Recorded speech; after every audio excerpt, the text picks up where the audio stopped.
Madadami ka sa ginagawa ng mami mo. Kung nagising si Sir Pepe. Alam ko, okay? We're done, we're doomed! Ang susunod na programa ay rated PG. Ito ay nangangailangan ng patnubay at gabay ng magulang para sa mga batang manonood.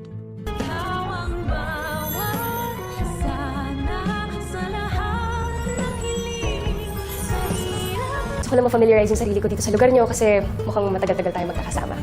Agad tatawagan ni Carlos ang kanyang anak na si Zoe matapos nitong malaman na sumama pala si Zoe sa kanyang ina sa Japan. Mas maganda umano na wag na magdidikit pa si Zoe sa kanyang demonyitang ina dahil sa once na magising si Lolo Pepe ay tsak madadamay ito sa galit ng matanda. Parang tanggap naman ni Zoe na makukulong siya once na magising na nga si Lolo Pepe. Kaya naman sa halip na magmukmuk siya mas ine-enjoy niya na lang ang mga huling araw niya sa labas. Sa kabilang banda, sa unang araw naman ng trabaho ni Justin sa kanyang work bilang HR sa Apex, ay ipafamiliarize niya na ang lugar sa pamamagitan ng paggagala-gala sa loob ng buong Apex Hospital. At mukhang patitikimin niya ng kanyang tunay na ugali sila Nurse Evan at Karen sa pamamagitan ng pagbagsak sa kanilang mga gamit at padadamputin niya ito sa dalawa. Ikatataas naman ito ng kilay ng mag-best friend na nurse. At feeling nga ng dalawa na mas pinapatunayan lang ni Justin na mas masahol pa siya kay Zoe. Sa kabilang banda, mukhang sa hinaba-haba ng pagpabebe nitong si Doc Carlos ay mukhang papayagan niya na din si Annalyn na sumama sa Japan.